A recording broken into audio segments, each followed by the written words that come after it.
নমস্কার বন্ধুরা, আজকের ভিডিওতে এমন এক খবর নিয়ে এসেছি যা শুনলে আপনারাও চমকে উঠবেন। খবরটা শুধু চাঞ্চল্যকরই নয়, এর মধ্যে মিশে আছে এক গভীর ষড়যন্ত্র আর বিশ্বাসঘাতকতার গল্প, যা বর্তমান ক্রিকেট বিশ্বকে একেবারে নাড়িয়ে দিয়েছে। আপনারা শুনলে অবাক হবেন যে বাংলাদেশ ক্রিকেট বোর্ডের চেয়ারম্যান আমিনুল ইসলাম বুলবুল লাহোরে একটি অত্যন্ত গুরুত্বপূর্ণ মিটিং শেষ করে যখন দেশে ফিরলেন, তখন তার চোখে ছিল জল আর মুখে ছিল শুধুই হতাশার ছাপ।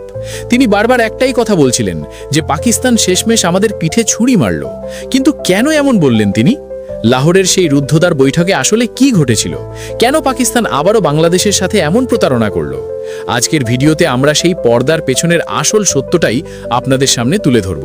তাই ভিডিওটি এক সেকেন্ডও স্কিপ না করে শেষ পর্যন্ত দেখুন, কারণ আজকের প্রতিটি তথ্য আপনাকে অবাক করবে। তাহলে চলুন আর দেরি না করে মূল আলোচনায় প্রবেশ করা যাক। ঘটনার গভীরতা বুঝতে হলে আমাদের একটু পেছনের দিকে তাকাতে হবে। আমরা সকলেই জানি আগামী 15ই ফেব্রুয়ারি ভারত বনাম পাকিস্তান ম্যাচ নিয়ে কতটা উত্তপ্ত পরিস্থিতি তৈরি হয়েছিল। পাকিস্তান ঘোষণা করেছিল তারা ভারতের বিরুদ্ধে এই ম্যাচ বয়কট করবে। কিন্তু মনে রাখবেন, এটা পাড়ার কোনো ক্রিকেট ম্যাচ নয়, এর সাথে জড়িয়ে আছে হাজার হাজার কোটি টাকার বাণিজ্য। আইসিসির আয়ের একটা বিশাল অংশ, অর্থাৎ প্রায় 6,500 কোটি টাকা আসে শুধুমাত্র এই হাই ভোল্টেজ ম্যাচটি থেকে। যদি এই ম্যাচ বাতিল হয়, তবে বড়সড় ক্ষতির মুখে পড়বে আইসিসি থেকে শুরু করে স্পন্সর এবং টেলিভিশন চ্যানেলগুলো। এমনকি শ্রীলঙ্কার মতো দেশে, যেখানে হোটেল আর টিকিট বুকিং হয়ে আছে, তারাও বিশাল লোকসানের শিকার হবে।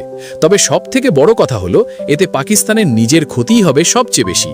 ঠিক এই জায়গাতেই আইসিসি চেয়ারম্যান জয় শাহ খেললেন তার মোক্ষম চাল।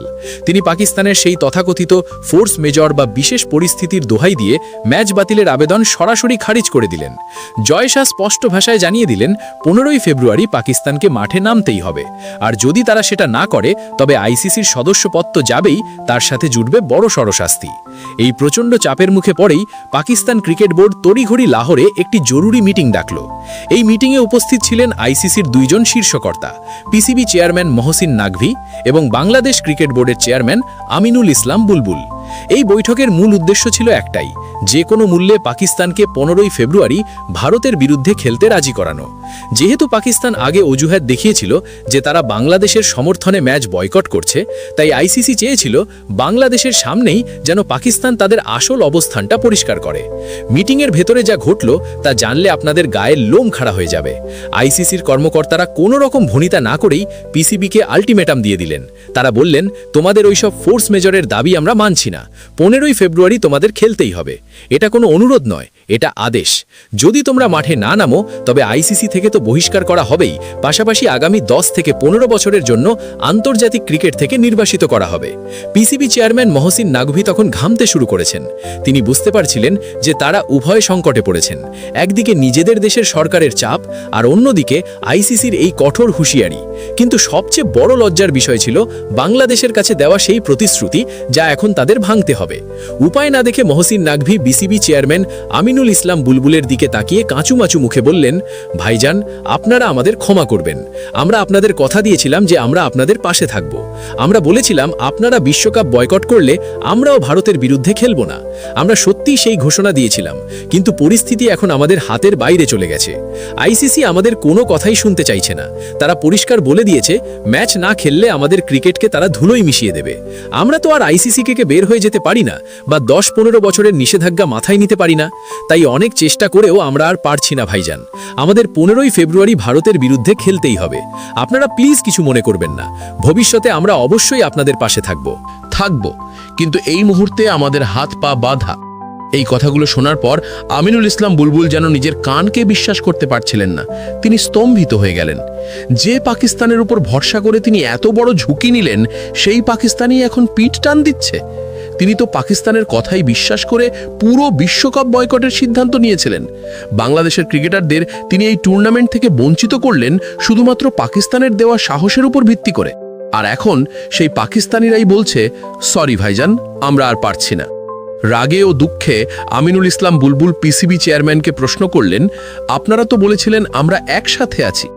আপনাদের কথায় ভরসা করেই তো আমরা এত বড় পদক্ষেপ নিলাম, আর এখন আপনারা শুধু একটা ম্যাচের ভয়ে পিছিয়ে যাচ্ছেন। আমাদের খেলোয়াড়দের কেরিয়ারের কি হবে? আমাদের ক্রিকেটের যে ক্ষতি হলো তার দায় কে নেবে? এখন বলছেন সরি, এটা কি বেইমানি নয়? আপনারা বলছেন ভবিষ্যতে সাপোর্ট করবেন, কিন্তু আপনাদের এই আচরণের পর আমরা কেন আর আপনাদের বিশ্বাস করব? আপনারা আবারও প্রমাণ করলেন যে আপনারা কথা রাখতে জানেন না। মহাসিন নাকভি কোনো উত্তর দিতে পারলেন না। চুপ করে মাথা নিচু করে বসে রইলেন, কারণ সত্যটা হলো পাকিস্তান সত্যিই বাংলাদেশের আবেগকে ব্যবহার করেছে। তারা ভেবেছিল বাংলাদেশকে ঢাল হিসেবে ব্যবহার করে ভারতের ওপর চাপ সৃষ্টি করবে, কিন্তু যখন নিজেরা আইসিসির চাপে পড়ল তখন বাংলাদেশকে মাঝ দরিয়ায় ফেলে পালিয়ে গেল।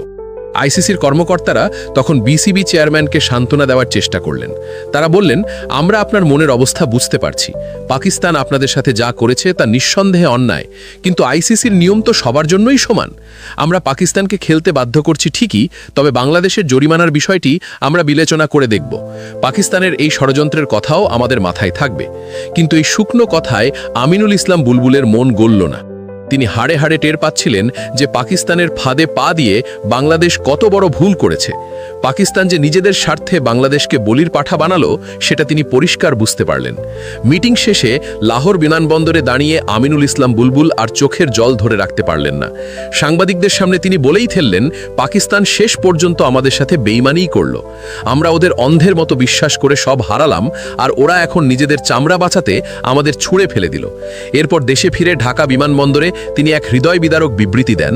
তিনি বলেন, আমি লাহোরে গিয়েছিলাম অনেক আশা নিয়ে, কিন্তু সেখানে গিয়ে দেখলাম পাকিস্তান 15ই ফেব্রুয়ারি ভারতের বিরুদ্ধে ম্যাচ খেলার জন্য রাজি হয়ে গেছে। ওরা আমাদের বলেছিল পাশে থাকবে, কিন্তু বিপদের সময় ওরাই সবার আগে সরে গেল। এটা পরিষ্কার প্রতারণা।